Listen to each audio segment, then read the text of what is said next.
Welcome to My Fantasy Podcast from MyFantasySportsTalk.com. Your guys are back. Brandon Reed, Dan Schalk back for another one. Appreciate it, podcast peeps. Appreciate you for joining us through Facebook, Twitter, Snapchat. Do we do Snapchat, Dan? No, we don't. Why are you promoting something we don't even do? We should. We might. So in the future, just be on the lookout. My Fantasy Podcast, MyFantasySportsTalk.com. Big show today. Ryan Thomas is going to be here on the show from Thomas Take Podcast. Plus, me and Dan are going to break down picks 11 through 32 of the draft. Since we missed the podcast last week, we're going to do the back 2/3 of this mock draft that me and Dan have put together. And if you check out myfantasysportstalk.com right now, you can see it all laid out as we've got that published to the site as well. So appreciate you for joining us. And it's going to be a big show. We're going to call this one On the Clock, Dan. We are on the clock because we have a big live NFL draft show coming up in a week. I'm taking naps already in preparation because it's going to be a long-ass night. Of fun and good times.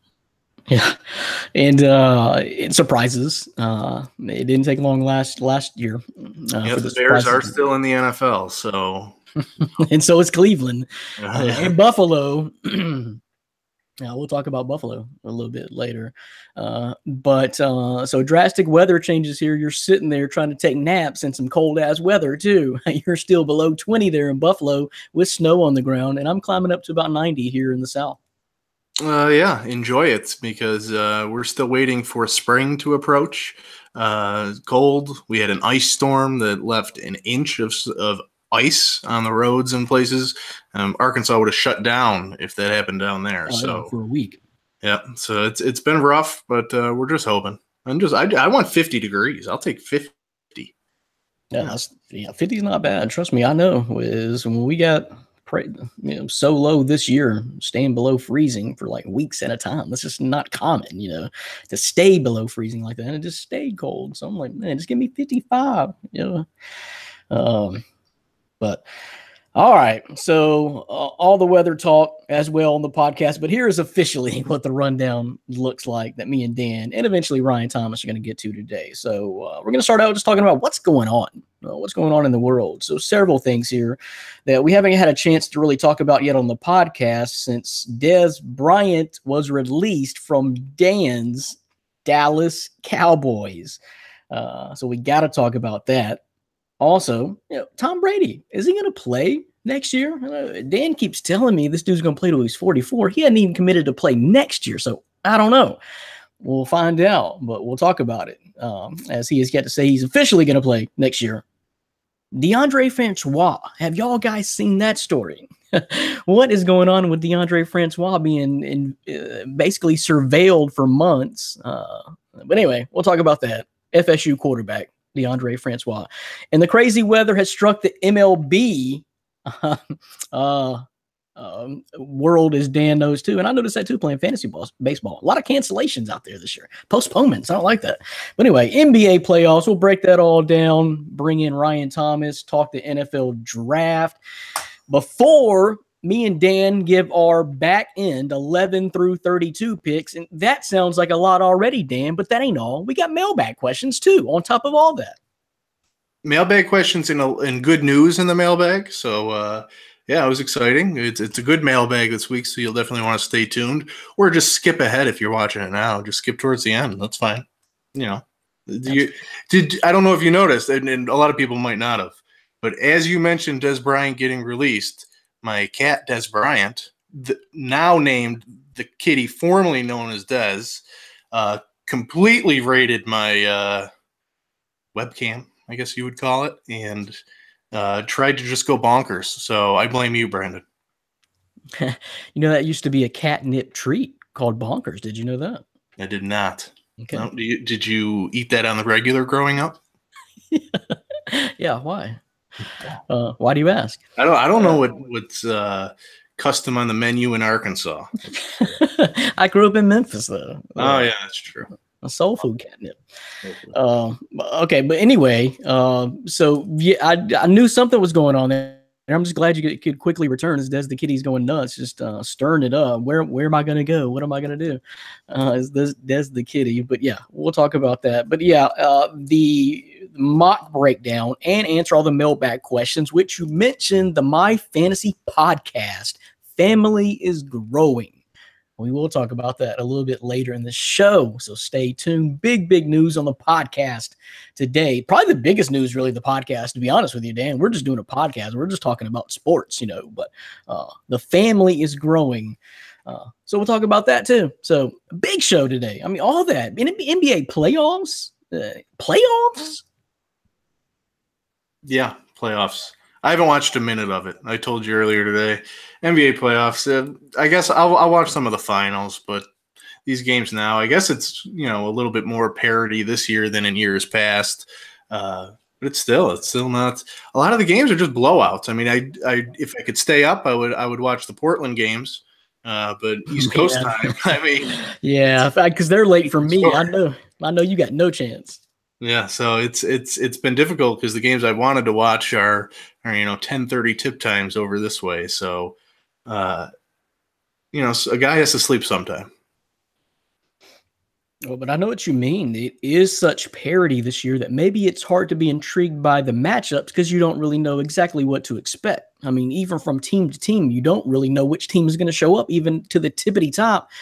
Houston, which played a fairly close first game, even in Golden State, if Kevin Durant may have an off night, then they're not the same team. LeBron. But we'll revisit that in the NBA section and take a look back at our predictions and see where we stand in some big games tonight in the NBA playoffs. But also talk to Ryan Thomas again. No telling what he'll want to talk about, Dan. I mean, there's always something in Buffalo. He probably wants to talk about his cats. He could probably host an hour-long podcast each day about his damn cats. That's a good point. I don't think he's ever mentioned that on this podcast, to be honest with you. We'll bring up his cats later. Yeah, I'm obsessed with my animals, but not even near to the level that he is with his cats. And he's proud to be a cat guy. No, I follow him on social media. I know. Yeah, Two champs. That's his thing. Picture him and his cat. Two champs. Yeah, but yeah, I know. I've heard. But yeah. Okay, so it'll be big. It'll be big fun in the Bayou. I know he'll want to squeeze in some Buffalo Bills talk, but we got a lot of NBA talk to get into, and we're going to start out with what's going on in the world right now. It's been a minute since we caught up with you, so what's happening? So you may have cut out this time, Des the Kitty. This may have been the exact time that Des the Kitty cut out the mic and the broadcast altogether from your side. But I was explaining to you that we're going to talk about Dez Bryant being released from your beloved Cowboys. I want to know how you feel about it. It hurt. Yeah, I mean, it's tough. And I mean, I had an attachment to Dez. There was probably like a year straight where I was just the type of guy that just out of nowhere would just say Dez. Just because I liked the guy, he was one of my favorite players. Cat after him? Yeah, I mean, I named my cat after him, and it's a female cat, and I named it Dez Bryant. That is love. It's I picked out the name before the cat, and it was definitely tough. I thought the Cowboys all along were going to keep him. If you heard me on the podcast at all, I was pretty confident they would make it work. So to see them not even offer a pay cut, which was reported, just Jerry didn't want to do that to Dez. Hurts even more is they didn't even attempt to make it work with him. So it was only going to be like $8 million though, right? $12.5 million was his salary, and his cap hit was 16. So, but you could always move it into a signing bonus, and that. So they could have made it work, but they didn't even attempt to. So that's what hurts the most. And Dez was committed to Dallas. That's where he wanted to be. So. Oh, no doubt. But they are strapped though financially, right? Though, Dan. I mean, right. But here's the thing: basically they're doing this by cutting him now. Is they're saving the cap room for this year. But right now, there's not really any free agents that you're going to be spending that money on. That's all coming on. So, what would it save them? $16 million. If cutting him, they save 16 out of this year's cap. This year's cap. So I mean, of course, that's a lot of money. But you did it a little late, where all the top free agents that you could actually spend that money on are gone, and they're filling their roster right now with solid pickups, but they're middle of the pack guys, so they can only do so much. Let me ask you this then. This is my next biggest question, which I ponder, is especially when we talk about fantasy sports, because this is a fantasy. It's a fantasy side. It's a fantasy podcast, so we talk about a lot of fantasy, and I'm strictly thinking about fantasy value here. But what do you feel about his value going forward into next year with the Cowboys? Well, with the Cowboys, I don't think it's that great because of the quarterback play. I mean, that's the thing. People are saying, "Oh, Dez is aged. Dez isn't creating separation anymore." Well, here's the thing. He never really did. He was always a power guy that had a good catch radius and can win those 50-50 balls. And that's what Tony Romo took advantage of. He would throw it when Dez was covered. And Dez would make plays that way. Dak doesn't do that. Dak throws to open guys, open windows. He doesn't really fit the ball in the way Tony did, and that hurt Dez's value. Sure, injuries played a factor for a certain length of time, but that wasn't the reason this year. This past year, why he struggled. It was quarterback play. So, yep, absolutely. Moving forward with Dez in fantasy, if he goes to a team with a solid quarterback, I think he's a wide receiver 1 in fantasy football again. And we're going to talk about that real soon, because we do have a mailbag question about that exact same topic. Where should and could Dez go at this point? But yeah, I just wanted to kind of get your take on him being released in the official. That's him. That's the end of the Dez Bryant era in AT&T Stadium. Yeah, sad. But you definitely think it was worth it for them to keep him, no matter, do whatever you have to do, but keep him just on the team. Loyalty. I would have liked to see a little bit more effort. And it's tough because, it's kind of as a Cowboys fan, it's a good thing and bad thing.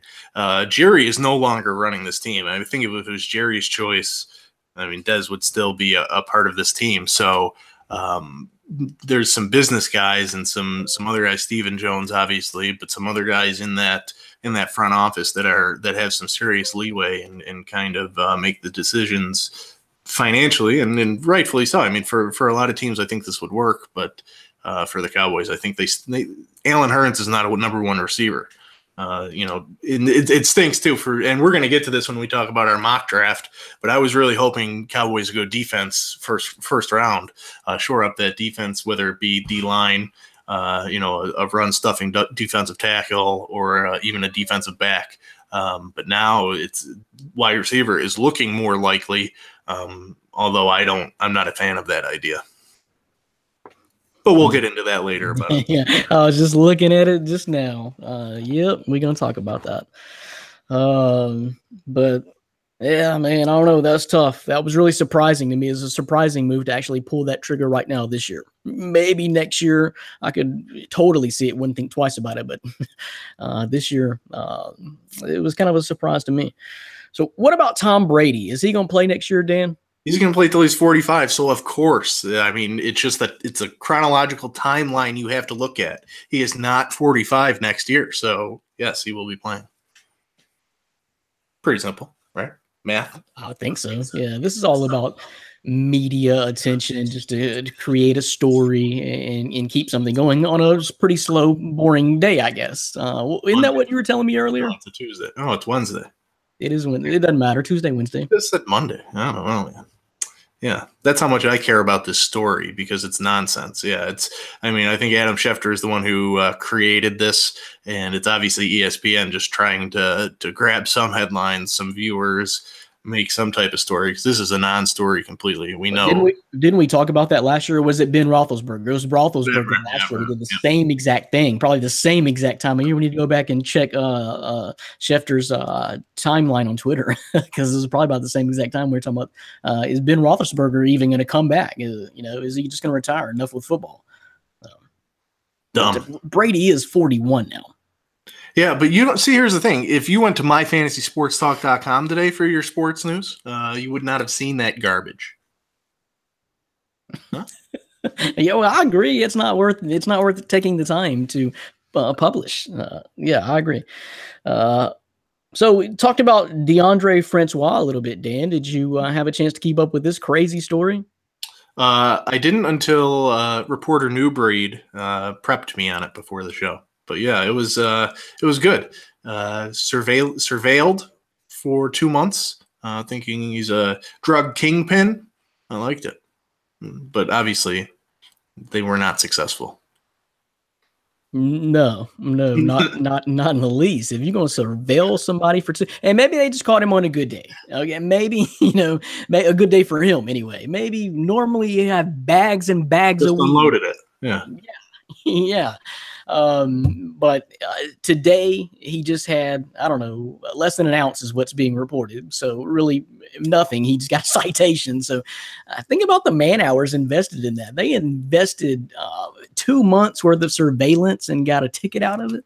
Now that I'm thinking about it, they probably didn't want another Jameis Winston on their hands, and that whole saga with his supposedly sexual assault with on-campus student, and that's a little bit different from even selling a little bit of weed. I'm not condoning either act. I'm just saying it's a little bit different. Yeah, no, Florida State quarterbacks and the police, they obviously don't go. Well, Florida State football team and the police don't go hand in hand usually. So. Well, and this was the Tallahassee police that conducted the 2-month-long surveillance. And then if you're going to surveil somebody, at least have the intel to know when to kick the door in. Because if you thought this is the time to bust him and you found a little baggie full of weed, write your ticket, hang your head, and walk out the door.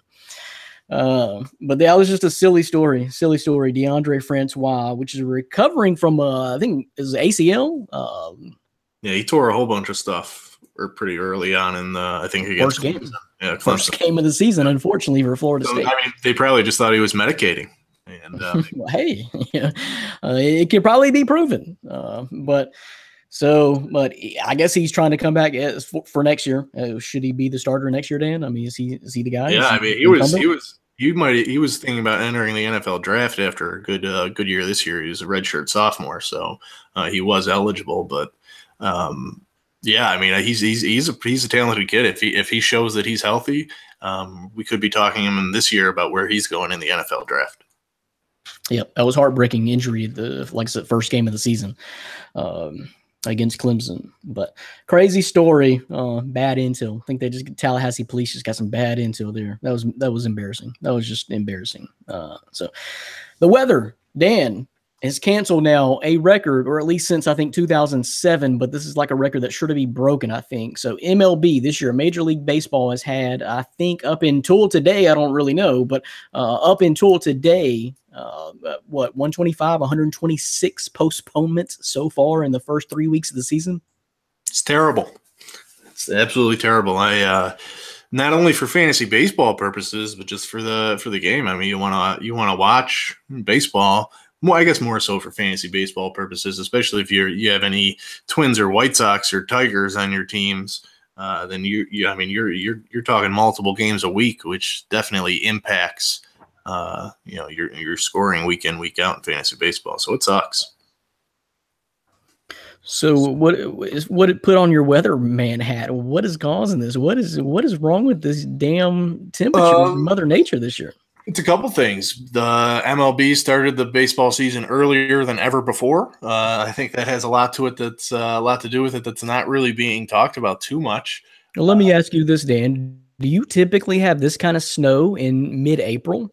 I wouldn't say it's typical, but in Buffalo here, yeah. I mean, we've had snow in May before, so it's you expect the unexpected in Buffalo. Now, a lot of this is happening more in like Minnesota, the Midwest, some of the East Coast still, but yeah, I mean, it's just winter has lasted a little bit longer this year than previous years, and the MLB starting earlier kind of bit it, and it's kind of a double-edged sword for Major League Baseball because people complain that the World Series goes too far, into the end of October, even November 1st, when a game was played 2 years ago. So It's definitely, well, if you want it to be earlier in the World Series, we have to move up the year.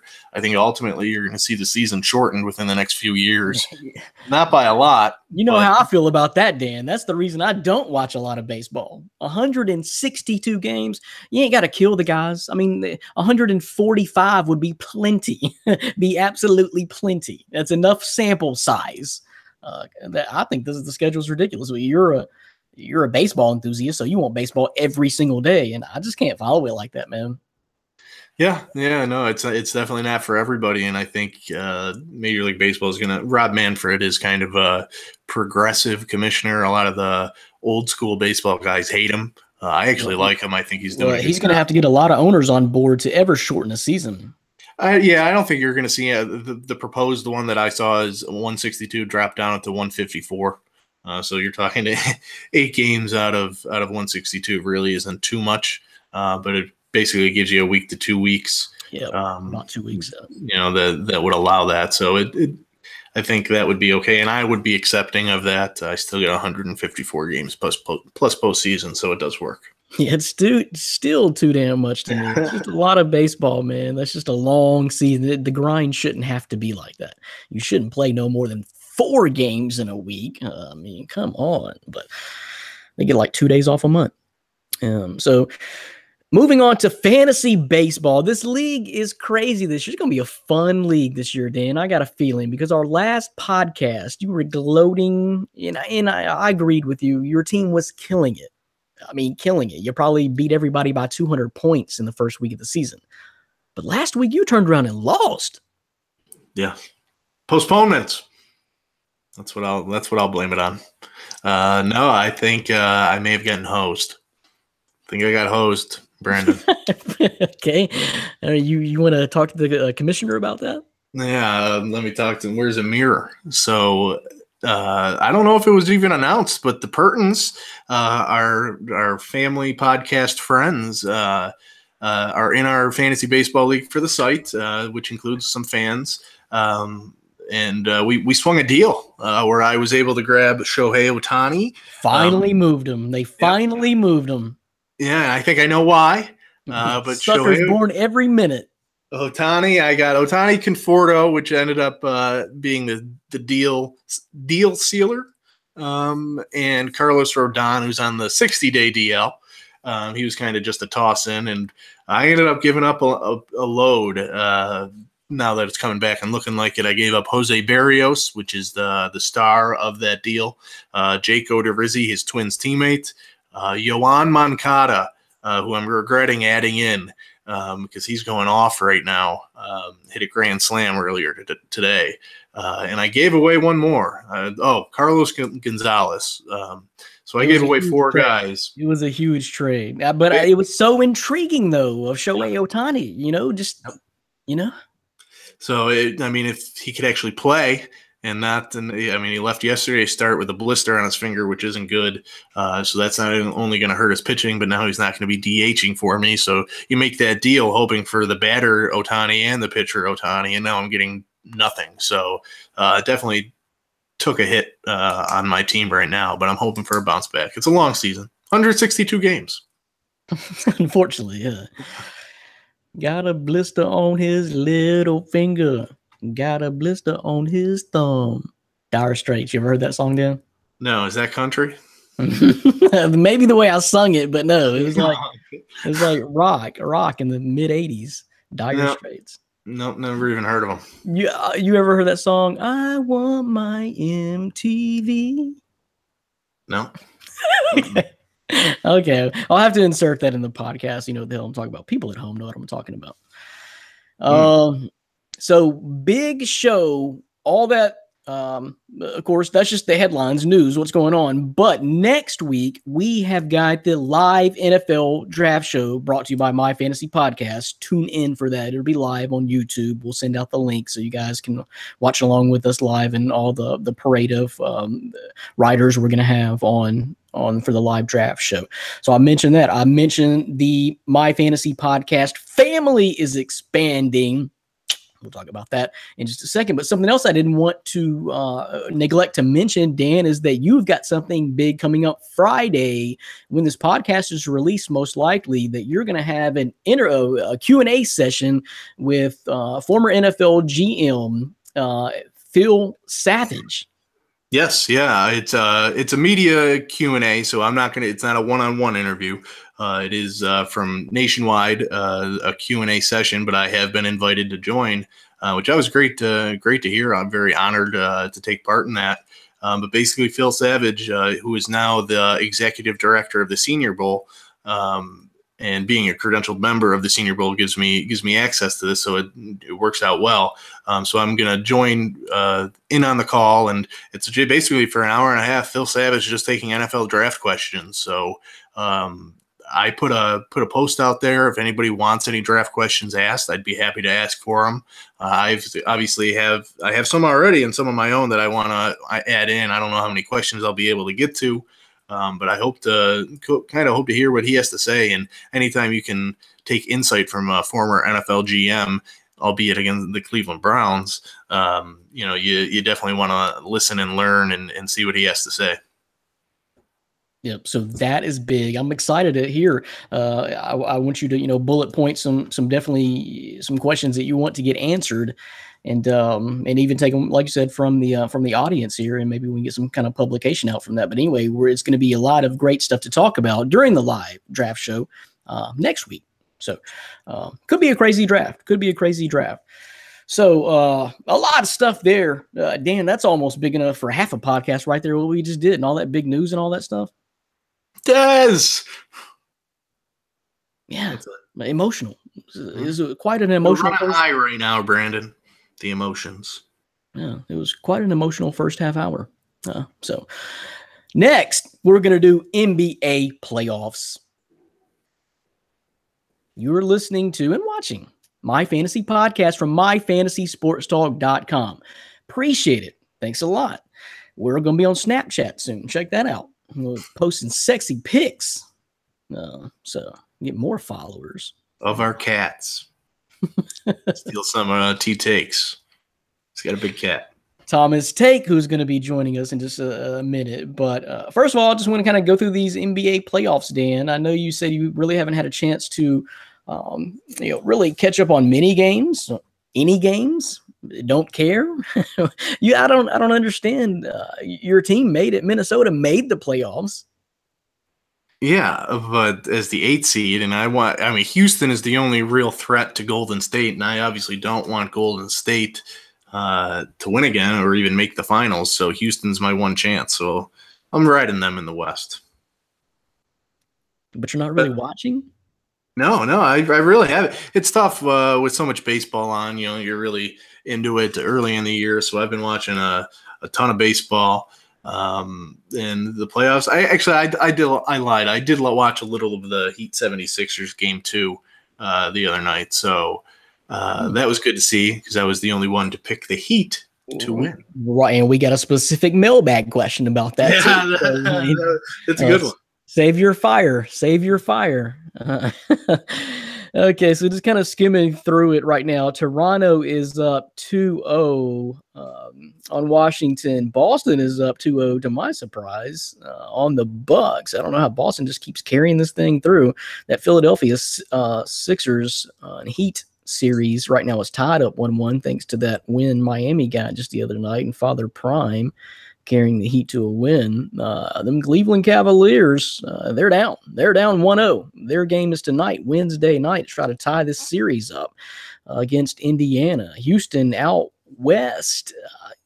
Like I was telling Dan off camera a little while ago, or maybe it was on camera, I don't remember. Close game against his team, Minnesota, there in the first game. That game, too, is also tonight. I'm going to talk about this in just a second, Dan, but I'm afraid that Orlando San Antonio Spurs are just about done. I mean, done is that type of franchise for a little bit anyway. I think it's all going to come crumbling down soon. They're down now 2-0 easily. 2 easy games by Golden State over San Antonio. Portland is in a hole, believe it or not. New Orleans Pelicans are up 2-0. And then that OKC Utah series is being led by Oklahoma City 1-0. So just all that brief stuff right before the games tonight, Dan. Are you surprised by any of that? Yeah, despite picking the Pelicans to win the series, I'm surprised they're up 2-0 right now on you Portland. Picked them in 7, right? 7, yeah, and I definitely, even with them winning the series, I didn't expect them to steal 2 in Portland right away. So that's definitely been a surprise.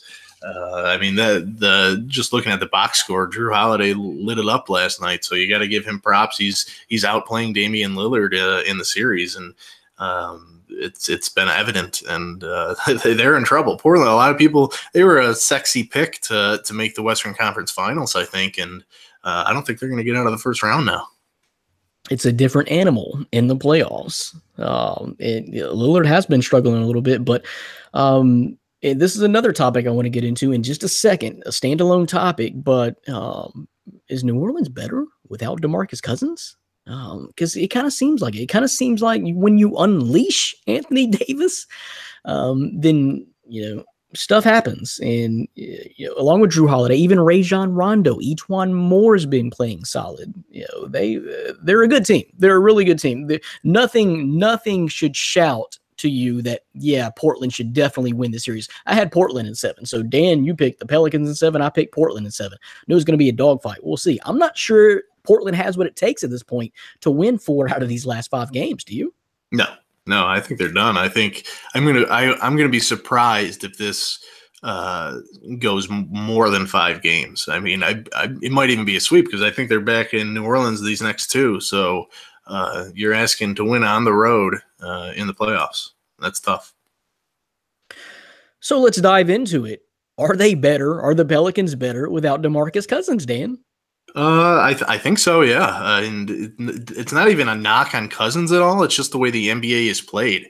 It's hard to play with 2 7-footers in the middle. I mean, yeah, even though they're great players, elite players in the NBA, it slows the game down. It's a little more sluggish. It's and not only that, but just defensively, the fast paced up and down the court, just the way the NBA is. It's a faster paced, guard dominated league now, and having 2 7-footers on the floor is actually, despite their abilities defensively, I think it actually hurts their defense. And then offensively, it's tough sharing the rock between those 2 guys. I mean, a lot of the times Anthony Davis, despite his ability to shoot 3-pointers, a lot of the times during those games that they played together, he was standing out by the 3-point line. I mean, rebounding, shot blocking kind of gets taken away that way. So I think they are, yeah. And I think you're going to see New Orleans take notice of this, especially if they can advance and look to move Cousins maybe in the offseason. Yeah. Was he not a free agent after this year? I don't know if he is. I think he was. I thought he was going to, because the trade was a season and a half ago, right? That's true. Yep, it was a 1.5 year. Yeah, so he's a free agent anyway. So it hurts, coming off a ruptured Achilles, that might hurt his contract status. So, but I don't think you're going to see New Orleans go heavy to try and re-sign him.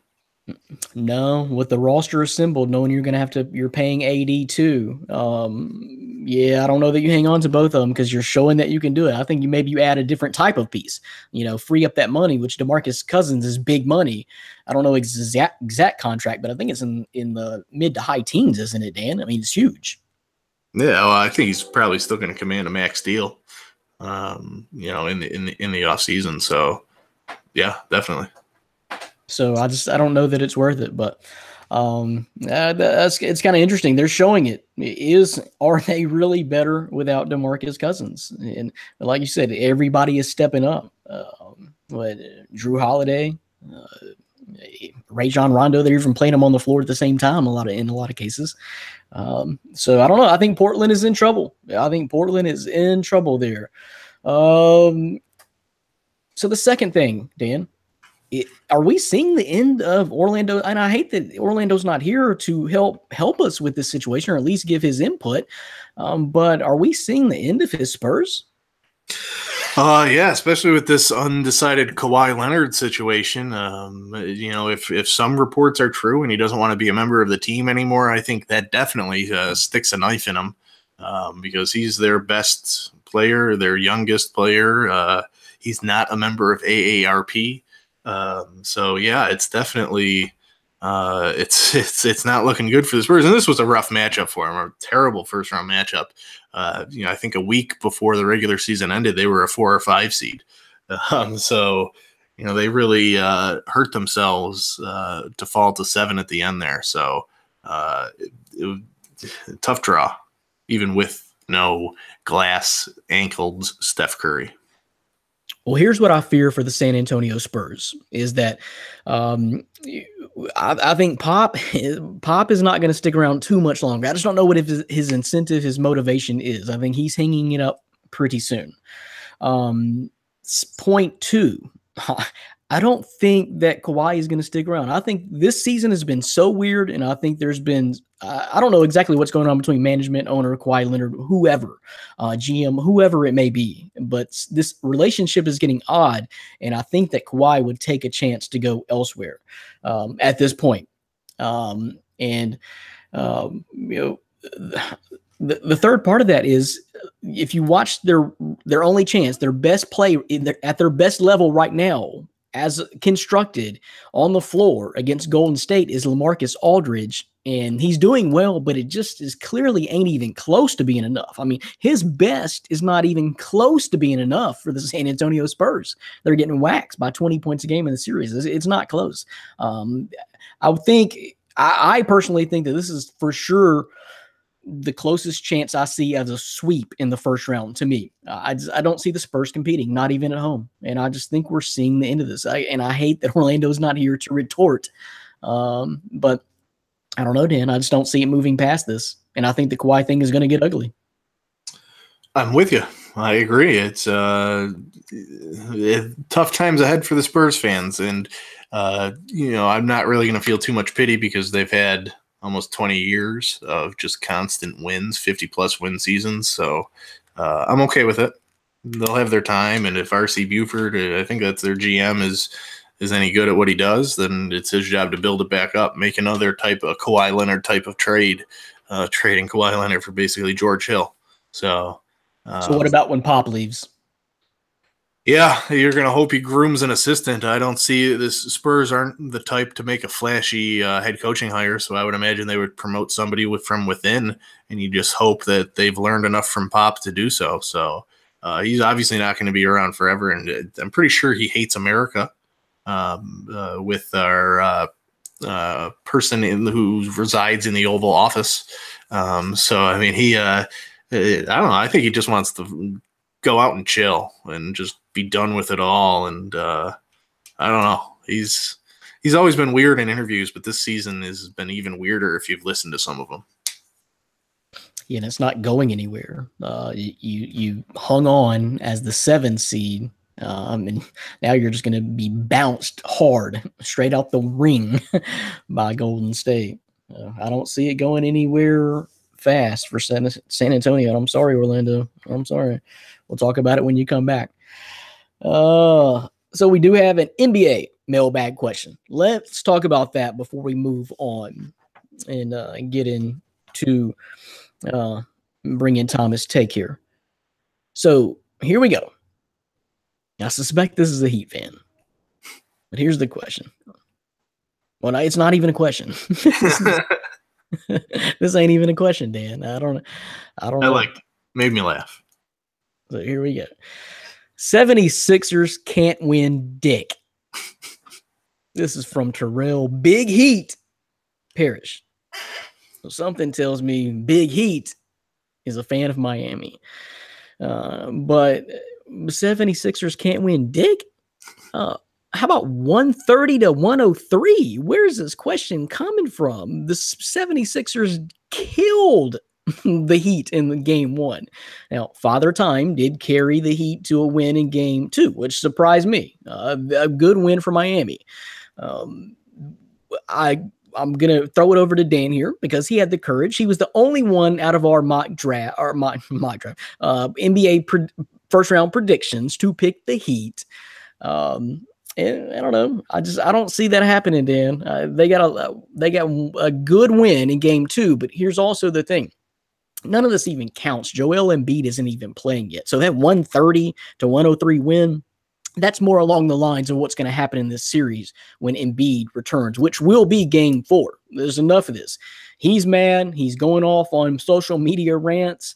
There was a question of whether he'd play tonight, game 3. He's not, or tomorrow night, I think. But anyway, game 4 would be like over the weekend, Saturday, Sunday, maybe even Monday. I don't know. It's going to be stretched out here, but he's going to play game 4. Then all you Heat fans, big Heat, Terrell Parrish, then you'll see the real series, and you'll see the 76ers winning a whole lot more than Dick. Yeah, I don't know about that. I'll see Embiid on the court when I see Embiid on the court.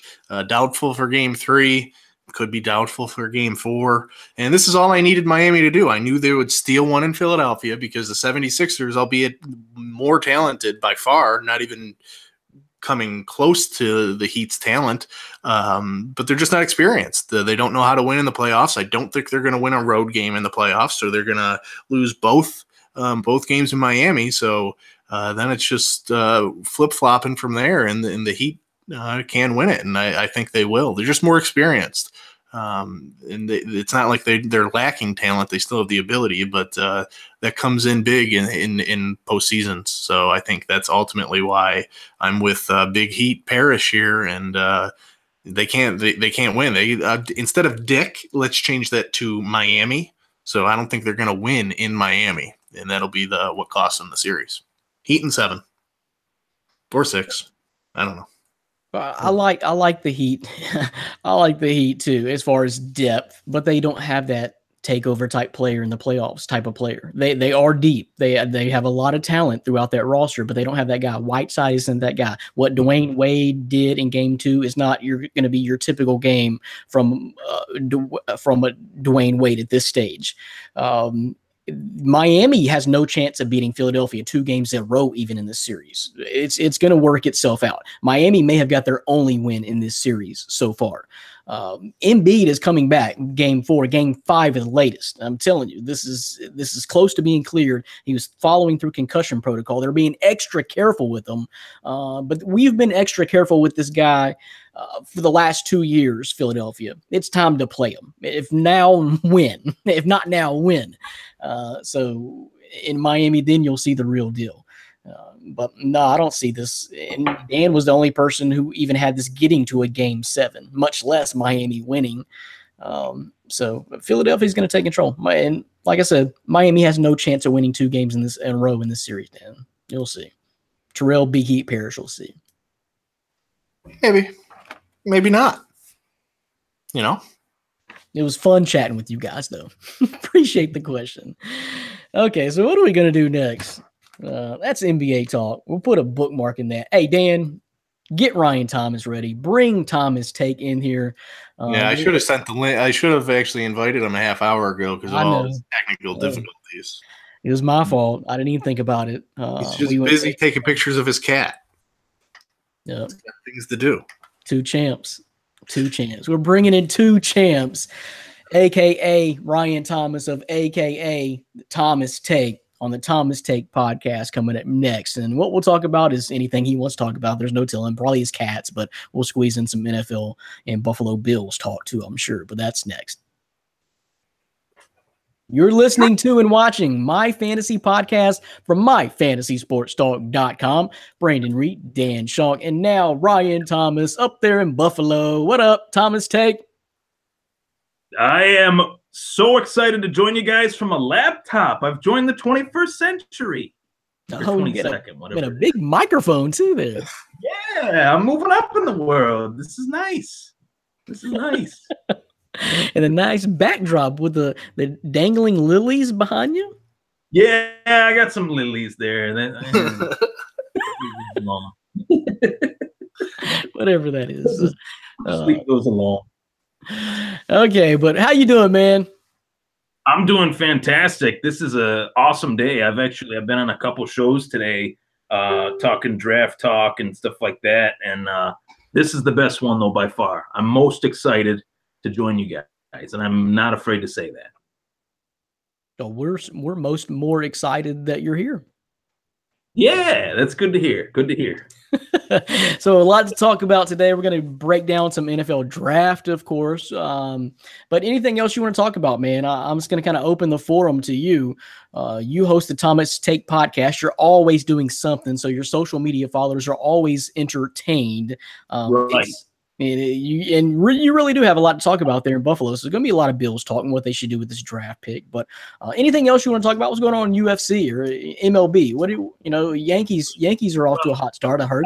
I mean MLB. I mean, what can I say? 14-2. I think that's all that needs to be said. We're talking about my Boston Red Sox. Yeah, which is why I'm surprised you're not even sporting any Red Sox gear today. You know what? I have an opportunity. I have a hat. This was my opportunity. My hat's sitting over here, but I'm like, you know what? I'm not in a hat mood today. You know, Dan's wearing a hat. I don't want to, you know, cramp his style. I'll just rock the Bills today. We're good. I think, but no, 14. You're feeling like you're feeling Bills GM mode today. So yeah, I'm feeling Bills. I'm talking football all day, so it's like, why not? Why not? But 14-2. I mean, they rocked Ohtani yesterday. He looked terrible. That was his worst start since he got into the majors, by far. And yeah, I mean, I'm feeling new energy at Fenway with Alex Cora and with the reinforcement known as JD Martinez. I'm feeling some happening in Boston. What's the Yankees record right now? What's the Yankees doing right now? Nothing. I mean, they fired a manager that led them to the ALCS. Dan knows very well that they were one game away from beating the Astros to go, and that by firing him. My thing is, why did they fire Joe? And I'm happy they fired Joe Girardi, but it was a mistake. And any Yankees fan that says that it wasn't is just a wishful thinker at this point. The team does not look like they did last year. And they added one player that was supposed to make them so much better, and that did not happen so far. So far, it is early, but not looking good for the Yankees. I'm happy to say it. All right, so what about what's going on in the UFC? I know you got something to talk about there. Go ahead, because we don't really talk about a lot of UFC typically on the podcast. So I want to reach out to the UFC fans of the podcast and let you guide them through what's going on. So everything that I've heard, Conor McGregor situation, I mean, there's no two ways about it. Whether you're the biggest McGregor fanboy from Ireland or whether you're just a fan of him from Buffalo, he made a massive, massive mistake taking the action that he did prior to UFC 223. If you want to promote a fight, if you want to hype a fight, well, you had a title for 2 years, buddy. You didn't defend it.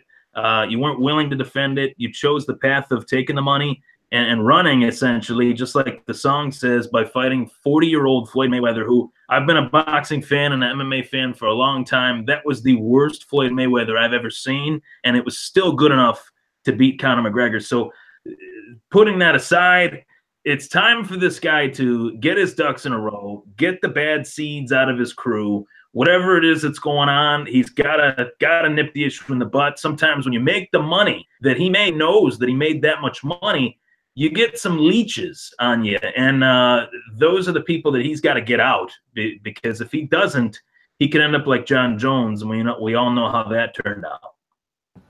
Wasn't there also a recent card or an upcoming card that's been like dismantled by I don't know, like either infractions or injuries and postponements? Did I not see something like that recently? Right. Well, yeah, essentially UFC 223. It was I think it was April 7th, if I'm not mistaken. Tony Ferguson and Khabib Nurmagomedov were supposed to fight each other for the actual lightweight title, not an interim title. Tony Ferguson and Khabib Nurmagomedov were slated to fight four separate. This was the fourth time that this fight was scheduled. Ferguson was doing promotion work for the fight. He tripped over a set of wires at a UFC on Fox set, tore his LCL off the bone, which is probably one of the, I would say, a very rare knee injury. It's very hard to do that.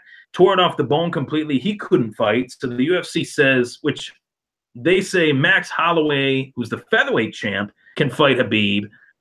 They asked Max Holloway to cut over 20 pounds in a span of 6 days. I remember when they announced that, I was excited as a fan because I love Max Holloway. I love Khabib as a fight fan. But to think that that was actually doable was a mistake. And that fight didn't happen because Max couldn't cut the weight. They put Eli Clinton there, who's a 11th ranked fighter, to take the fight.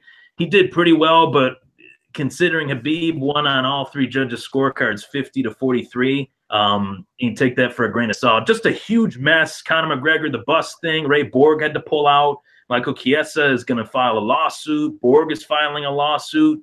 Rose Namajunas, who is the co-main event, she was about to file a lawsuit. She almost missed her fight as well. Some sort of precedent, some sort of action taken, regardless of how big of a draw he is. Time to draw a line in the sand for sure on that guy. All right, there you go. There's the Thomas take. UFC report. Can you believe we squeezed that in there?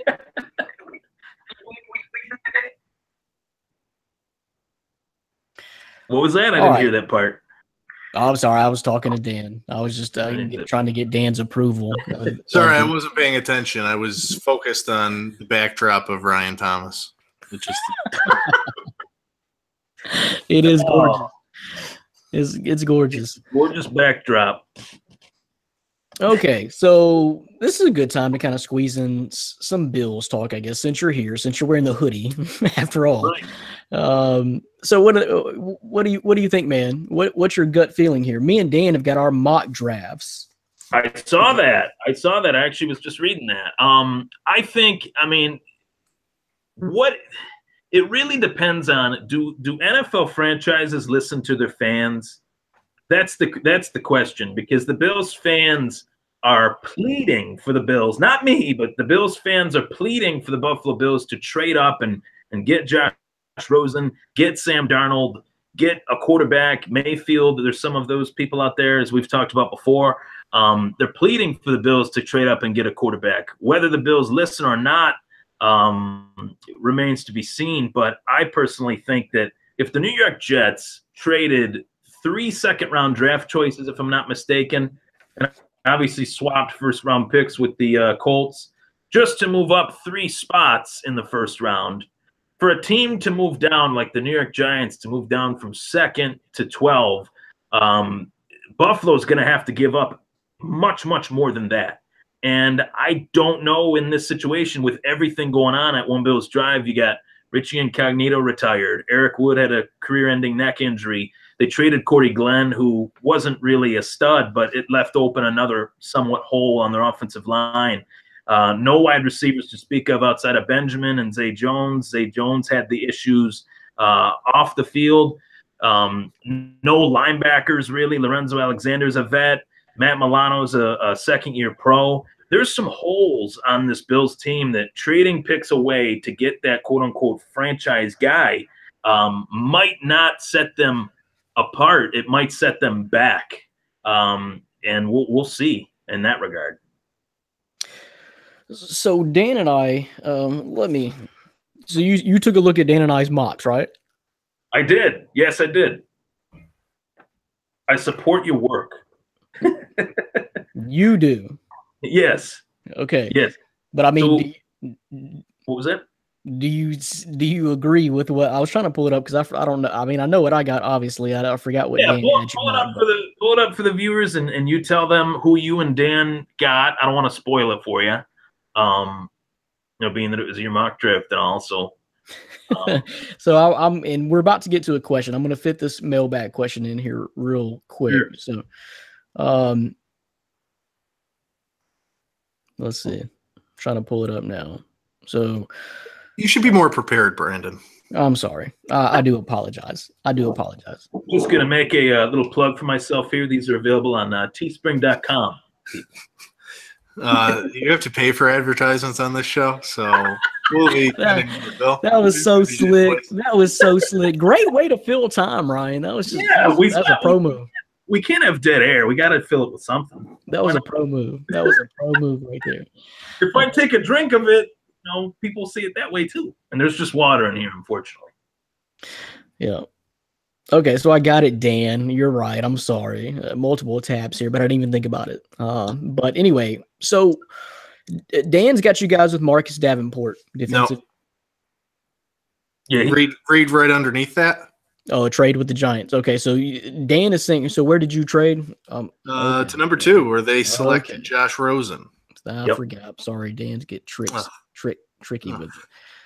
Okay, we got a question about that too. We got questions that cover both of these situations. Awesome. So Dan's got the moving up. This is great. This is great, Dan. I'm glad you picked these questions and then created your draft around these questions. Your mock. Okay, so Dan's got them moving up. I've got you getting Baker Mayfield. So since Dan threw us a curveball, let me ask Dan real quick. If the Buffalo Bills do keep the number 12 pick, if that's where they're going to pick from, do you think they can get Baker Mayfield or Lamar Jackson at 12? Lamar Jackson, yeah, I don't think Mayfield's going to be there, albeit I have a 4th-round grade on Baker Mayfield, so I wouldn't even touch him in the 1st round. But, yeah, I think he's going to go top 10. Teams are going to overdraft quarterbacks in this draft. So, yeah, I think he'll be gone by that pick. It's a lot of talent out there to draft that many quarterbacks in the top 10 picks. But so I guess you're satisfied with what Dan has. He has you trading up to number 2 to get Josh Rosen. You're getting your guy. I've got you staying pat at number 12 and getting Baker Mayfield out of it. So are you satisfied either way, or you're not really digging what I'm laying down? Right. Both scenarios, I think, are doable. I think that they could happen. Mainly the one with Dan, I think, has been linked to the Bills a lot. Just in the Twitter sphere and throughout the National Football League of suspicions that the Bills could potentially trade with the Giants due to the fact that the Giants general manager is Dave Gettleman. He obviously worked with Brandon Beane, who's the current Buffalo Bills general manager. But no matter what, if that trade, if Dan's mock is proven to be right, I don't know the amount of picks that Buffalo will be giving up, and that kind of does make me sick to my stomach, the thought of that. I would hope that they could stay at 12 or maybe move up to like 5 and trade less picks to trade up. I'm all about moving up, but not mortgaging, 1st-round picks this year and next year. And the last thing I want to see them do is make like a RG3-esque trade, like Washington did with the Rams. That wouldn't help this current team. Currently, they would be investing in a rookie quarterback that has a lot of pieces that aren't around him yet. So will he be successful out of the gate? Buffalo Bills fans think that we're going to make the playoffs again. That will not happen if they trade up and get a quarterback. It just won't. Too many holes. I hate to say it. I hate to say it, but it just, and if they're thinking of taking a quarterback at all, there's more than just Rosen and Mayfield and Darnold. Mason Rudolph I like Josh Allen, as does Dan. I had a little bit of a back and forth with people on Twitter about Josh Allen, but they have a starter currently that has only played 4 games that I'd like to see what he can do. Meanwhile, that guy learns and sits behind him. Okay, well, the guy you didn't mention is Lamar Jackson. Let me give you a choice there, because the way I had it laid out is that at number 12, if you stay put at number 12, you could get Baker Mayfield or Lamar Jackson. Let's just say you could, if that's possible. Dan said Baker Mayfield's not going to last that long, and I know he's appealing, which I think some of the appeal for the Buffalo folks. They want that sexy, that sexy guy, that sexy pick, maybe the future savior, like people fell in love with Johnny Manziel. Right. So if that's the scenario, if that's the case, you did have your pick between Baker Mayfield and Lamar Jackson at number 12. Which one you take? If I got a gun to my head and I got to choose between Mayfield and Jackson, I would honestly take Jackson, given that the Bills have a lot of needs on their offensive line. Jackson could be a guy that can extend plays and use his legs and make things happen. Bills fans that say that he's Tyrod Taylor-esque, there's a huge give the guy more credit than that. Give Lamar Jackson more credit than that. He can throw. Much, much better than Tyrod could even dream of being able to throw the football. So I would lean towards Jackson. Mayfield, his size questions is a little bit questionable. I'm a little bit concerned about that, as I am with Jackson in some ways as well. But if I had to choose, I'd choose Jackson. I thought you might say that. It's interesting. I think it'd be a hard choice for me too, to definitely say Mayfield over Lamar Jackson. I think people may sleep on Lamar Jackson. We'll see. One team is going to fall in love with him. That's going to happen. There's so many quarterbacks, projected prospects in this draft that it's going to be very interesting to see which of the 2, maybe 3, even amount to an NFL starter in the NFL, in the league. And we'll find that out in the next 2 to 3 years, or maybe even sooner than that. So that's going to be very interesting. But we do have mailbag questions coming up. We'll get to those in just a minute. About this situation, we're going to revisit your Buffalo Bills, Ryan, because we have a specific question about A.J. McCarron. And will he have a breakout season? What's his outlook for this coming year? And we're going to talk about that number 2 pick that Dan has you guys moving up into, because we have a question about what Gettleman is going to do with that number 2 pick and all their options and those connections that you guys talked about. So we'll save that for just a minute. But like we talked about earlier on the podcast, now published, Ryan Thomas checked it out. You guys need to check it out. It's Dan and I's mock draft, the back end. Well, it's the full thing published on the website. We talked about picks 1 through 10 2 weeks ago on the podcast. Now we're about to give you an unleash and unveil picks 11 through 32, the back 2/3 of the first round of the NFL draft. So I'll start this one out. We're just going to go through this real quickly, name them straight through, and then Dan will give his. It's up, and you can see it again on the website, myfantasysportstalk.com. So check that out. And Ryan, you just sit there and be quiet for a minute, then we'll get to you in a minute. Number 11, I got Miami going with Denzel Ward, quarterback, Ohio State. Buffalo Bills selecting Baker Mayfield. Sorry, everything we just talked about, Ryan, I just went and ruined it all. But I think it'd be hard to turn down Baker Mayfield at number 12, especially when your fans may be clamoring and calling for him. So I got you guys getting him at number 12 and falling out of the top 10. Washington Redskins, Roquan Smith, outside linebacker, Georgia. Green Bay Packers get Calvin Ridley, get that weapon to replace Jordy, wide receiver out of Alabama. Arizona needs a quarterback. They get Lamar Jackson, quarterback from Louisville. Baltimore Ravens get Marcus Davenport, defensive end, Texas San Antonio with the 16th pick. 17, I'm going to go with the Chargers, drafting Derwin James, safety, Florida State. Seattle looking to beef up that defense, trying to reestablish that defense. Seahawks are going to go with Mike Hughes, quarterback, Central Florida. Them Cowboys, Dan, they need a wide receiver. So as a lot of people probably do, and I got a feeling you're not, they're going to go with Courtland Sutton, wide receiver, SMU. Detroit, number 20. Colton Miller, offensive tackle, UCLA. 21 to the Cincinnati Bengals. Will Hernandez need to try to protect your quarterback if he's going to be worth a damn. He's guard, Texas El Paso. Buffalo Bills at 22, sliding back in. They're going to get a weapon for their new quarterback, whoever it may be. DJ Moore, wide receiver from Maryland. New England, going to get a running, an outside linebacker. Me and Dan actually agree on this pick, I believe, which is a rarity in this back 2/3 of this draft. Of our mock picks. Rashad Evans, outside linebacker, Alabama. 24, Carolina Panthers. I got them getting Justin Reed. Needs some safety help out of Stanford.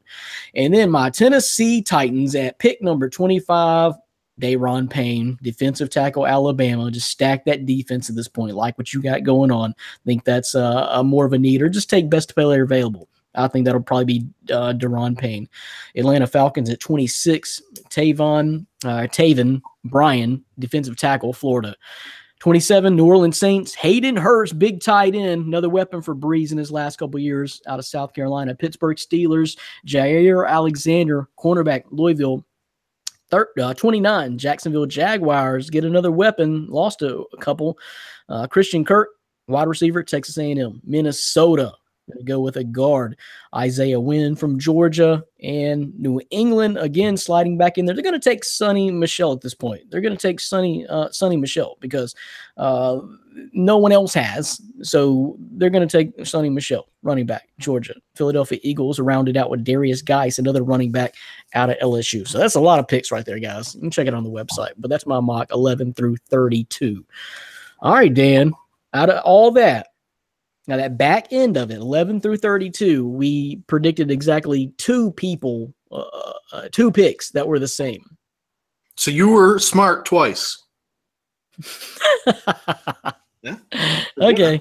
Yeah. All right. Well, the one we did agree with was the Dolphins pick. Denzel Ward, defensive back, going to the Dolphins. I have actually the Giants in the 12th spot because of the trade with the Bills. So they grabbed Marcus Davenport, an edge rusher who will become a bust in the NFL. I have the Redskins drafting Darius Geis, running back. More bodies at that running back position because they couldn't stay healthy last year. The Packers, I don't have them replacing Jordy. I have them grabbing a defensive back, Isaiah Oliver, huge guy I'm a fan of, Colorado alum. He's in similar mold of Chidobe Awuzie from last year. He's going to be a great player. Might be a little high for him. In the next spot, I actually have a Cardinals trading with Tampa Bay due to an earlier pick. So Tampa Bay actually has this selection, and they take hometown boy Derwin James, safety from Florida State. The Ravens, I have them selecting a wide receiver. They're supposedly in on Dez Bryant. If they don't sign him, watch them draft Calvin Ridley from Alabama. The Chargers, I love your Daron Payne pick to the Titans, Brandon, but there's no way Payne's going to last that long. He's going to go to the Chargers way before the Titans can even sniff in Daron. The Seahawks, I have them grabbing edge rusher Harold Landry out of Boston College. My beloved Cowboys at 19. I have them taking Josh Jackson, defensive back at Iowa. This is more of just please do not take a wide receiver Dallas pick. If they do take a receiver, there's only 3 guys I would allow in the first round to be drafted that's a receiver. You had one of them, Brandon, Cortland Sutton. I do like Calvin Ridley. And my boy, your boy, everybody's boy, Anthony Miller. I would love him at 19. He's not going to be a first-round pick, but he's worth it. So I would allow that at that selection. Only wide receivers, nobody else.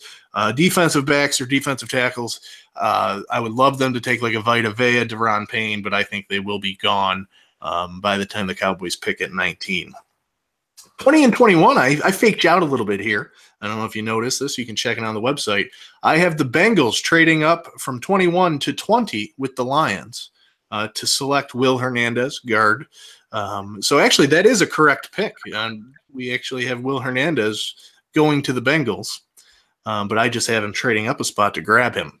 Then the Lions at 21, because they traded down one pick, they're still going to pick up an offensive lineman, Mike McGlinchey, out of Notre Dame.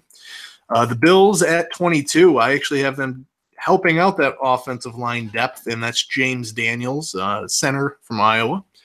Patriots, we both had Rashaan Evans, linebacker from Alabama. Panthers, Greg Olsen is getting old. Time to replace him. Dallas Goedert, my number 1 tight end from South Dakota State. He's going to go there. Taven Bryan is actually the guy that the Titans end up with. So we do agree that they'll go defensive tackle, but they're going to get the one who's very raw and will still need some time to develop. I like Bryan's burst. It's probably the most elite burst I have seen out of a defensive tackle in the draft in the last 5 years. Just doesn't do anything outside of that very well. So he's going to need some coaching. Maybe a bonehead ex-linebacker could help him with that. The Atlanta Falcons will select Maurice Hurst, defensive tackle of Michigan. I wouldn't touch him in the first round, but somebody might. I have Mike Gesicki, tight end, going to the Saints. You also had a tight end, Brandon, Hayden Hurst. He's a 26-year-old bust, so don't take him. I don't know why. People are high on him. He's terrible. Garbage. So Mike Gesicki is actually a good receiver. He'll do well with the Saints. Can't block worth a lick, though.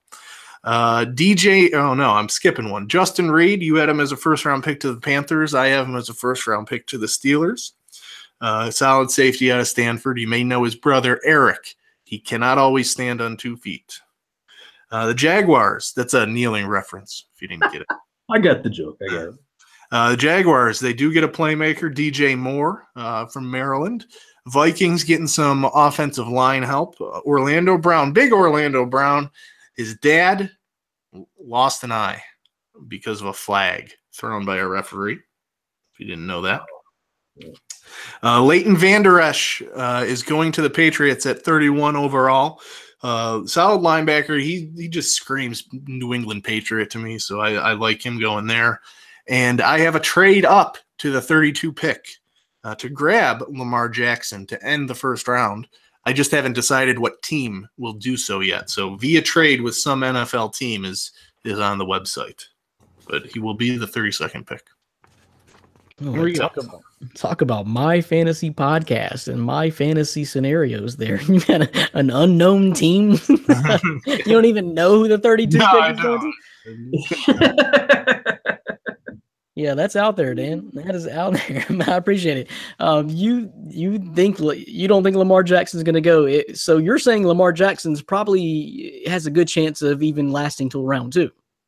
Yeah, I wouldn't be surprised. I mean, it's just I don't even agree with my own mock draft. I would never have 3 quarterbacks going 1, 2, 3, but for some reason I mocked that to happen. But I think it would be ridiculously stupid if these quarterbacks all went that early. But it's the NFL. Teams are so desperate for a franchise guy, and the slight glimpse of one will make NFL general managers do crazy things. So I think you can see a lot of quarterbacks go. But at the same time, I wouldn't be surprised if you see a Mason Rudolph or a Lamar Jackson slide to round 3 or 4. It's that crazy sometimes too.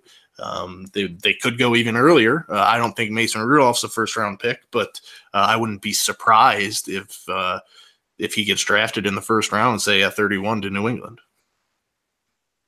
All right, so Ryan, what do you think, man? I'm giving you a quarterback in Baker Mayfield, and I'm also giving you a wide receiver in DJ Moore out of Maryland in the first round. You like it?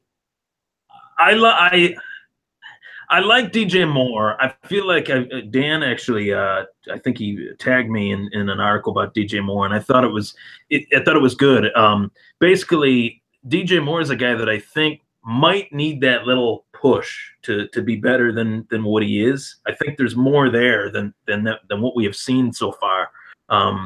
I don't think he's a bust or anything like that. I just don't think he's reached his full potential. So if the Bills use one of their first, round picks on him, I would hope that would, motivate him to be better than what he has played. Not saying he's played poorly, but I just think that there's more there. Baker Mayfield,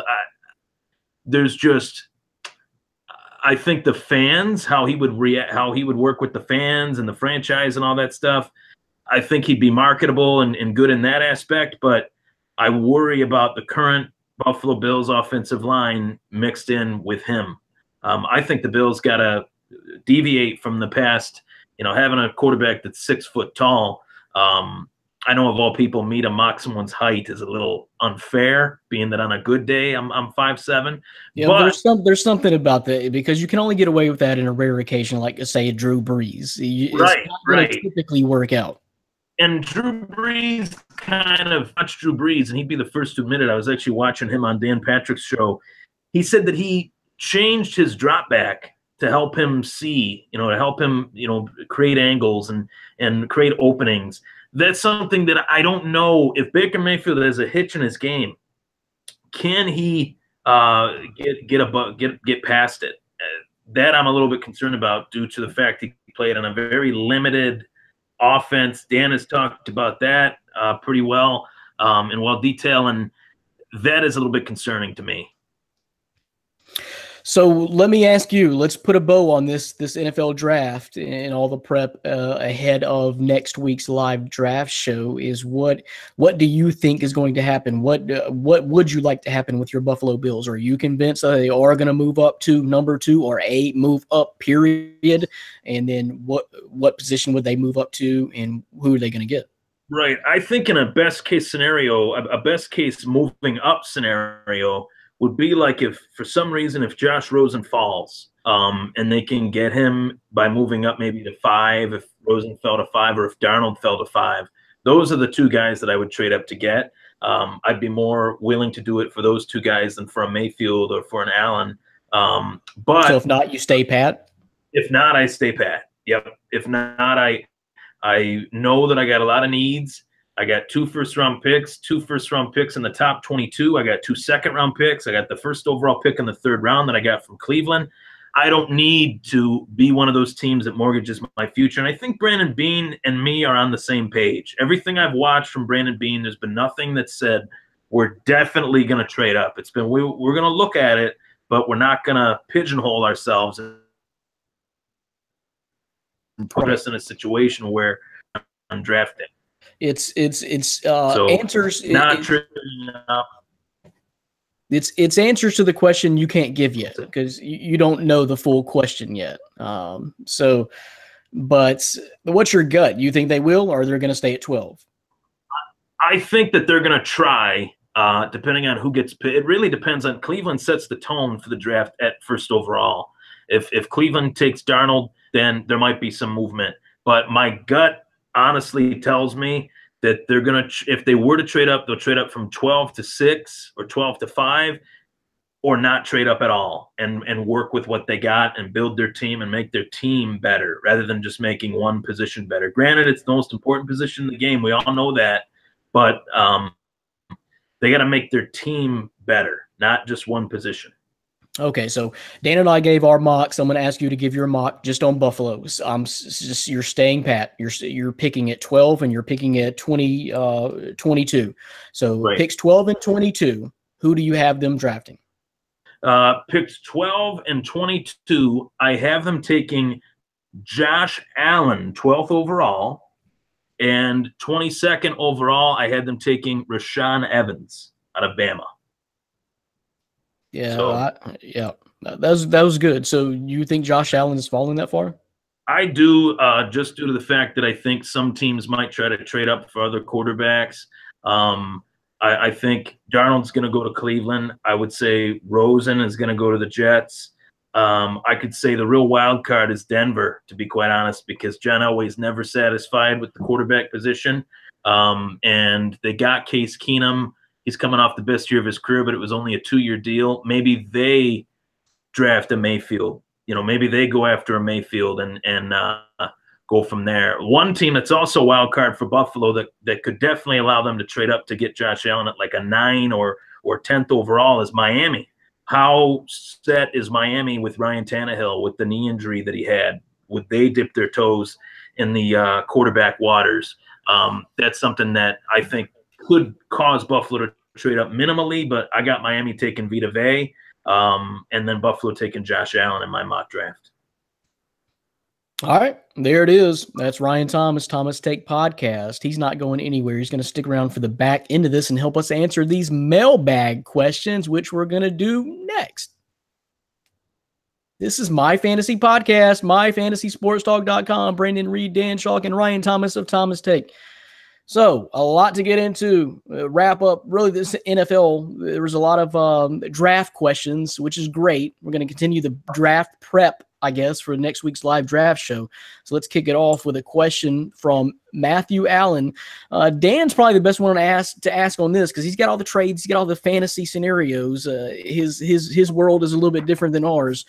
So, there's no telling what Dan will say. But here's the question. Do you think any blockbuster trades will go down on draft day? The only thing I think New York is trying to back off of trading Odell Beckham Jr. That could have been a blockbuster trade if they decided to pull the trigger and something happens. Maybe it still could, but I don't know. That's out there. Earl Thomas, which I see a lot linked to your Cowboys, Dan. See if he may move. Yes. And I'd say we're talking about all these scenarios and all these quarterbacks in the first round in positions. I would say do not be entirely surprised if the New England Patriots jump in the sweepstakes as well and may try to move up and grab themselves a quarterback. I don't know. That would be a shock, but they got something they got to start thinking about. So other than that, I don't know, Dan, what do you think? Any blockbusters as far as names or someone that could be moved as far as blockbuster impact and not just trading draft picks and swapping positions? No, I mean, I don't think you're really going to see any players get traded on the draft night, the first round. Maybe later in the draft, you might see some for conditional picks or mid-round picks. I'm with you. I think the Patriots are going to be they're a little sneaky play in this draft. I've read a report today that they think Josh Rosen is going to slip outside the top 10 and that they're going to make a trade up very early for him. Whether that's to happen, is one thing, but whether it's moving up into the top 10 or even just the top 15. So it's definitely something to keep an eye on with the Patriots. But yeah, I think we're definitely going to see some deals being swung. You might not consider it a blockbuster, but look at the Bears last year, how many picks they gave away to move up one spot to a player that wasn't going to even be taken there. I would call that a blockbuster deal, albeit stupid. It was just a blockbuster deal. So yeah, I definitely think you're going to see that happen. Yeah, that's what we're talking about. Shock factor. That one had it. Yep. I'll never forget that. During the last year with the live show, I remember I hopped on right after that happened, and I just thought, why? It's still there's for the life of me, I'll just never understand it. But continue. I mean, we still don't even know if they got value out of their pick. It's hard to tell exactly right now, but I mean, Trubisky is supposed to be their guy. I mean, leading into the future, I would assume. So we'll see if the progression continues.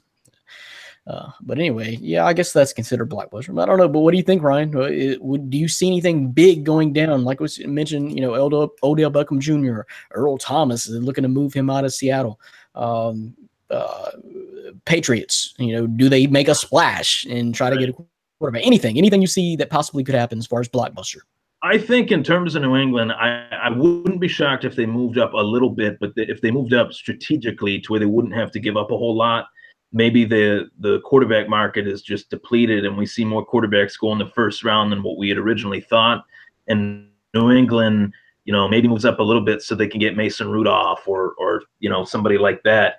I think they're pretty aware. New England is aware of the fact that their defense definitely has some holes in it, to say the least. As the playoffs went on, especially in the Super Bowl, Nick Foles didn't throw many incompletions in that game.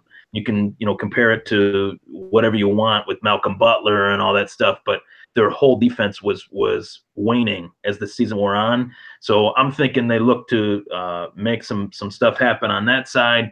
I do think that, the Bills are likely to trade up given the right circumstances as I talked about in the last segment. Maybe you have a team like Washington move up for a Calvin Ridley or something like that. I wouldn't be shocked to see some teams that might not have weapons for new pieces move up, whether it be Washington or, maybe a team sees Saquon Barkley fall to the third pick and the Jets say, we'll trade the pick down if we can get our quarterback still. And there could be it's so hard for me to wrap my mind around the amount of times teams can trade, and it's going to be a wild first round. That much I do know.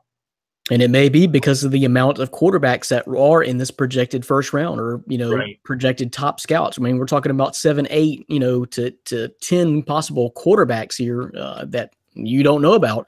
And people tend to make moves and go after quarterbacks more. So with and unloading this many, really solid prospects in the first round could be dangerous and tempting. And that's when you may see some trades go down. But appreciate the question, Matthew Allen. Let's move on. This is kind of a long one here, but we've been touching on it all night. This is from Dennis Ray. With Gettleman holding the number 2 pick in his history of not trading his top picks, do you think he holds true to his philosophy with being in Buffalo and then having a history of them being buddies and a good bit of picks to trade up to move? Do you see Buffalo Giants trade happening or Giants staying at number 2 and getting their guy?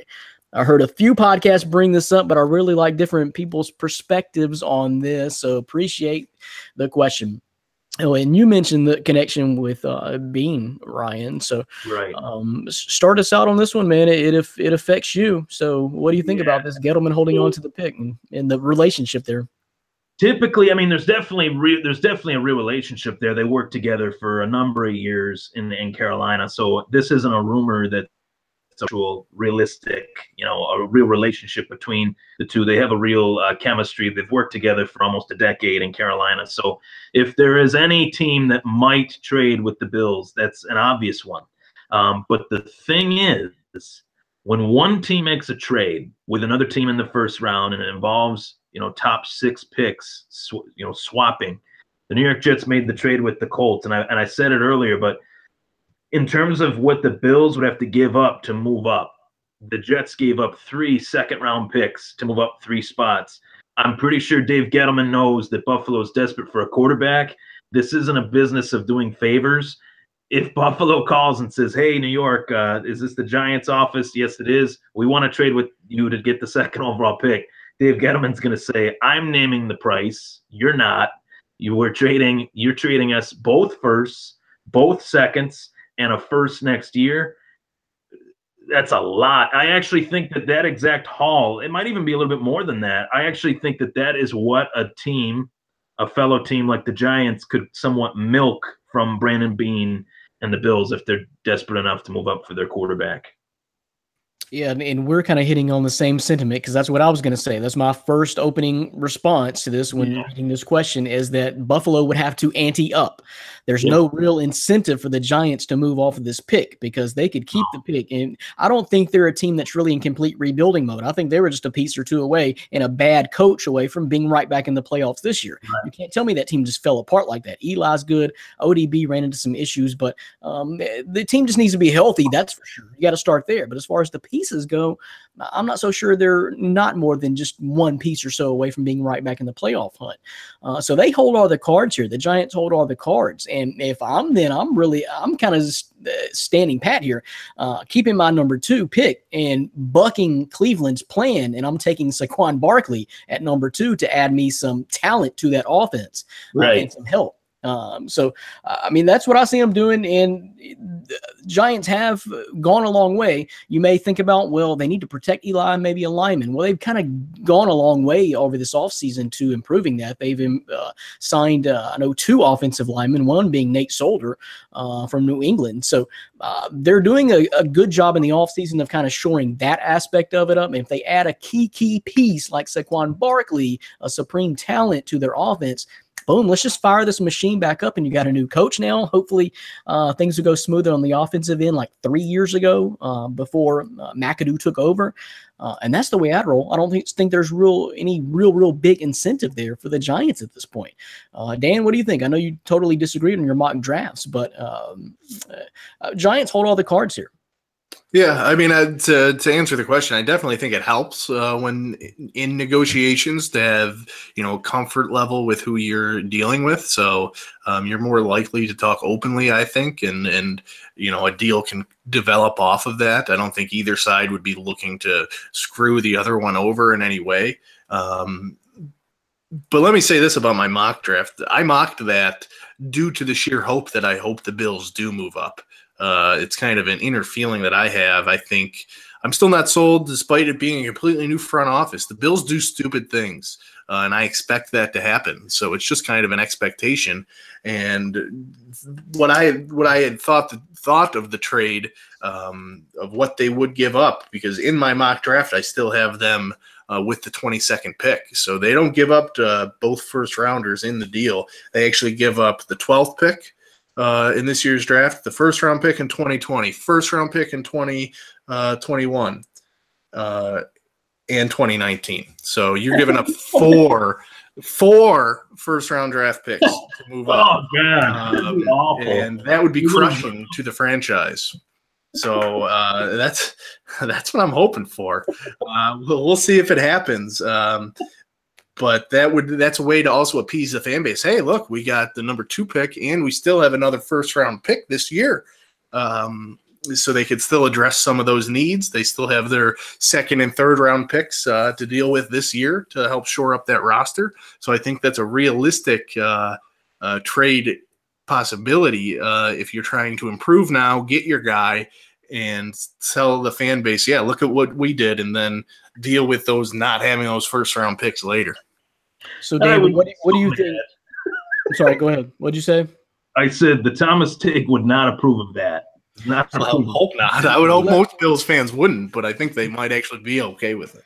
Well, let me ask you this, though, Dan. What is in the best interest of the Giants, though? What should the Giants do? Giants should stay at 2, take Saquon Barkley, and win the East next year, just the way the Cowboys did when they drafted Zeke. Yeah. And I don't even think Barkley's going to be the best back in this class. I really don't. I have him ranked number 1 just based on, you look at him. But I think, a guy like a Darius Geis could be a better pro. So, here's the thing. The Giants haven't had a running back since Tiki Barber. You can mention Brandon Jacobs, Ahmad Bradshaw. They were good, but flash and pan. Yeah, they're not. You get your workhorse right away, and that's ultimately what the Giants have needed the last 5 years is a running back. If they could actually run the football, and they are addressing that offensive line in the offseason. Yeah, so I think that's very possible. And the guy who asked the question even mentioned how David Gettleman doesn't trade his first-round picks. He keeps pat, stands pat, and drafts best available player. So if you're going with what he said, that's Barkley at 2, I would think. Well, and it kind of goes back to the point I made is I don't see this as a second worst team in the NFL. I think they got a gift last year by having such a bad season and getting a number 2 overall pick, because I think they have a playoff caliber roster. It just has to finally get tuned and tick again. But the pieces are completely there. And they're making the free agent moves, like I said, to kind of shore up that offensive line, protect your quarterback, which I think still has 2-3 years, get you a really good running back, whoever it may be. So I think this is an odd situation, and I think you better watch out. I think they could win the NFC East possibly. Philadelphia's going to be strong, but I think the Giants are going to be battling. I think they're going to be ahead of your Cowboys, Dan. I definitely think they're going to be ahead of Redskins. Be right back in it if the coaching move works out. But that guy who asked the question, Dan, that was Dennis Ray. So Dennis Ray. Let's move on. We're going to get back into Ryan on this one. So here's the thing. This was from Riley Rare. Any chance AJ McCarron has a breakout season this year? Why don't they just let him try? Just try, Ryan. There's a chance he would if these. I hate to say it, and I'm insulting my viewer base, but Dan touched on it. There's some dumb Bills fans out there, and I have said this openly, so it's nothing that nobody's heard before. These fans are so desperate for what they think. They're desperate for the Bills to buy into an idea. Whoever it was that coined the term franchise quarterback ruined the NFL, really, because there is so few guys that get drafted by a team and play on that team for 20 years over the whole span of the NFL. It doesn't happen. It does, especially in today's NFL where there's so much awareness with concussions and things like that.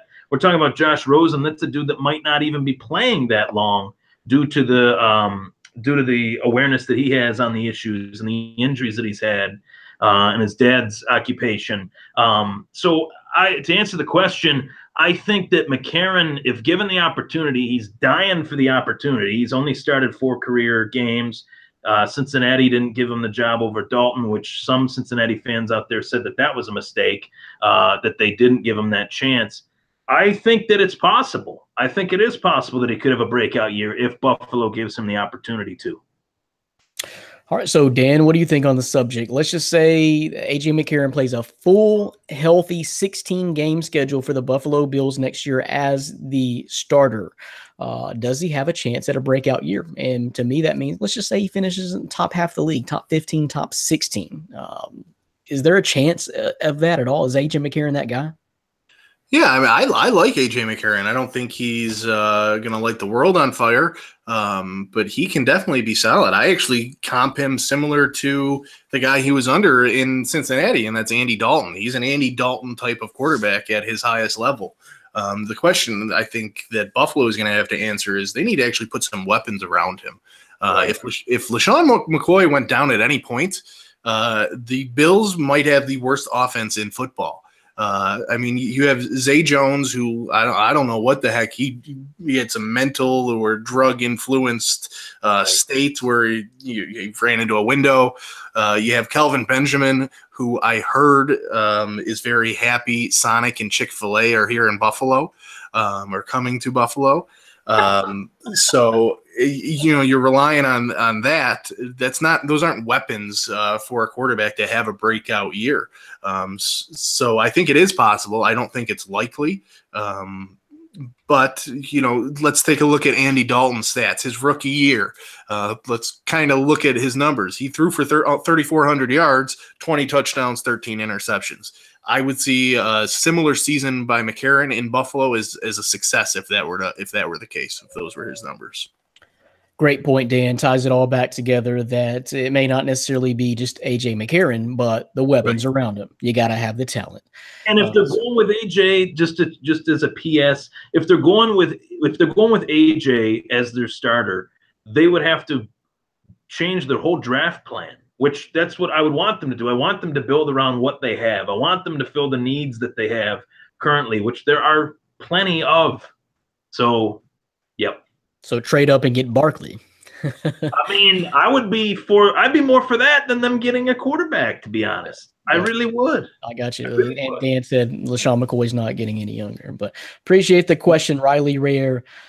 All right, the last one, this is for Dan. We talked a lot about Dez Bryant earlier and being released, but we didn't talk about next stops for Dez Bryant. And that's what Kerry Fringle wants to know. Where does Dez go, bro?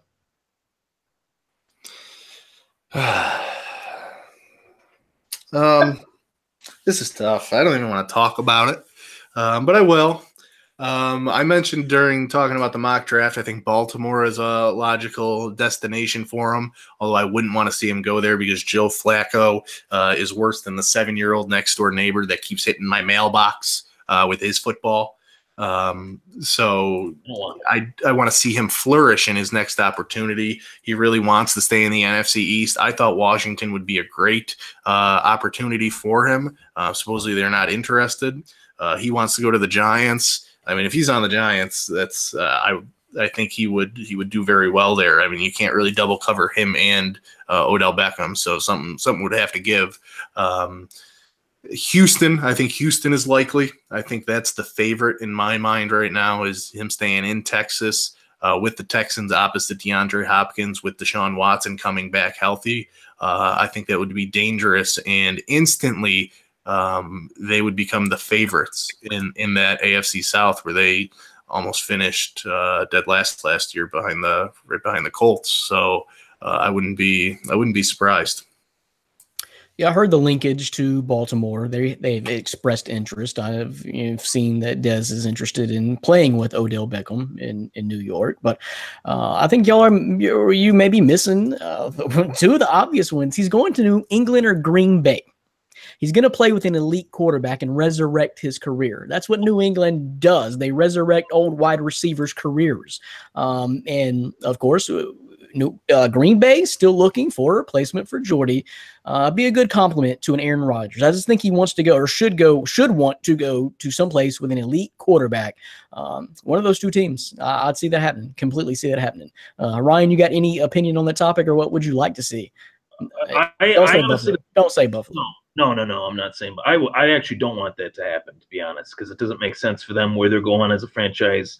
Yeah, I don't want that. What I think could happen, the first team that I thought of when he was released was Houston, with Deshaun Watson, with DeAndre Hopkins.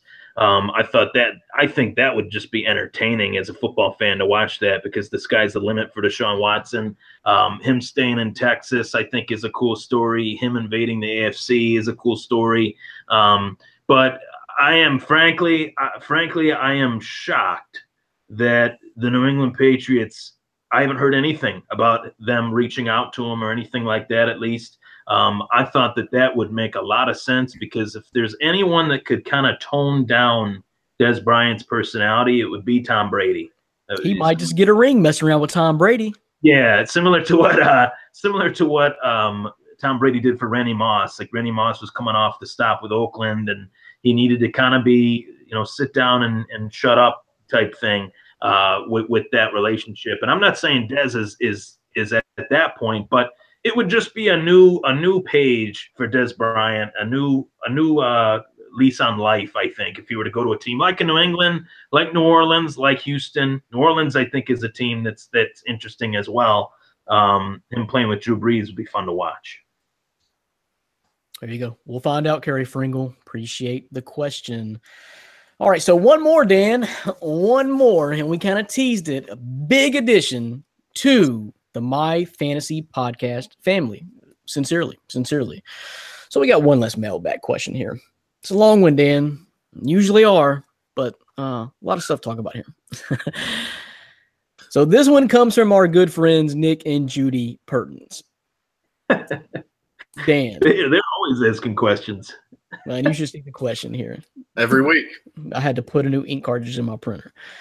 Brandon,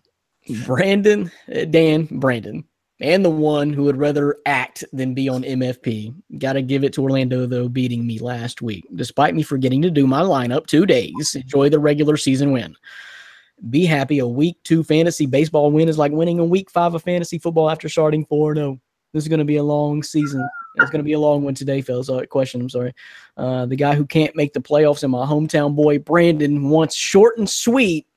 But if you make the playoffs or get over 500 in the fantasy league, it ain't happening, brother. He kind of lost me there. I feel like this was a shot at me, but he kind of lost me there. It was a shot at you. Yeah, I kind of feel that way. I don't know, stinging here. But to the question, I don't really have one this week, but I felt the need to bring you in on some Pertins family news. The future fantasy baseball champs, Nick and Judy show, will be adding a third member to the family due November 2018.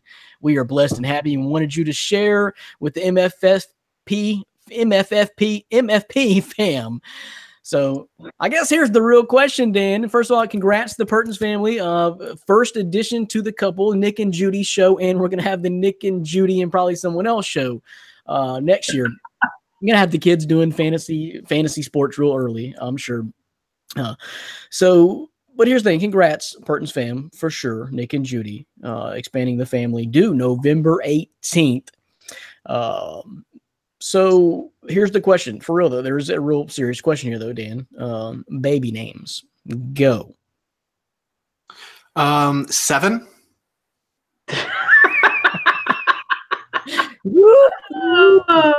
Yeah, I mean, they look like nice people. I'm going to help them out. Yeah, I'll help them. Well, that was my next one, was Soda. SODA. Yep. I hope the Pertins get it. We're adding the Seinfeld reference tag to the show. Ryan, you should know. We can do this every single show. There's Seinfeld references in every single My Fantasy podcast. There is. There just is. Okay. I knew you were going to go there, Dan. 7. Okay, here you go. You look like nice people. Let me help you out. But I actually gave this a little bit more thought, Pertins. Here's what sounds hip and sexy to me. Okay. For a boy, let's start out with a boy, Parker. Parker Pertins or Pete. That's actually a good name. Perkins. I like that. That was a good one. Petey Pertins. Now you tell me Parker Pertins or Petey Pertins is not an athlete stepping up to bat. Petey Pertins. That just sounds like a baller. So I like that. So we got a theme here going, and I got a couple for you too, Judy. If we have a girl, gonna name her Presley or Preston. Presley Pertins. Preston Pertins. It's just hot. I just like that. So I'm glad I could help you out. Don't listen. They're not going with Soda or 7, Dan. They're not. Well, then a real one, I will take Dan. You can Daniel is the full name. IEL. So yeah, you could do that too. So there you go. I'm glad I could help you folks out on the podcast. Life-changing My Fantasy Podcast, family-changing. That's what we do here on the My Fantasy Podcast, Ryan. Yes, we do. It's special stuff. It's big. It's big every single week. You never know what's going to announce. 2 weeks ago, we announced 2 new champions. This week, we're announcing a new future champion, possibly of our fantasy league, in addition to the Pertins family. So great show today, guys. We appreciate it. Appreciate all the love, and appreciate you for joining us. Ryan, you got a Snapchat for the Thomas Take takeover? Well, yeah, actually, my Thomas Take Sports Podcast YouTube channel, I've been putting a lot of stuff on there. So yeah, We don't said know. Snapchat, But yeah, Ryan. you ain't Snapchat. Oh, Snapchat. Snapchat. The stuff that the kids Snapchat? use, right? Snapchat. All right, so Snapchat, Rye T, and both of my football numbers, my illustrious football career, 3145. Double He zero. actually has Snapchat, Dan. We're gonna have to get on that Snapchat. We're gonna have to get on that thing. I got my Bitmoji on there too. You can snap code. That's Ryan Thomas and the Thomas Take Podcast. We're gonna end it right there. We're gonna end Two it right champs. there. Ryan, just before we go, we talked about your cats earlier, so you'll have to listen to the earlier episode. Earlier you cats. talked about my cat. Yeah, your cats. Yeah, Both. since Better you're not not be going to talk about it. Two champs. You never bring them up. We wanted to know why. Two champs. Two champs, me and George, every day, living the dream. All right, that's enough. Yeah, that's You just- enough. That's enough. Check him out on Snapchat. That's Ryan Thomas Take Podcast. The two champs of my YouTube, fantasy Thomas Take- podcast, Dan Shaw, Brandon Reed. Until next week, later podcast peeps. Peace.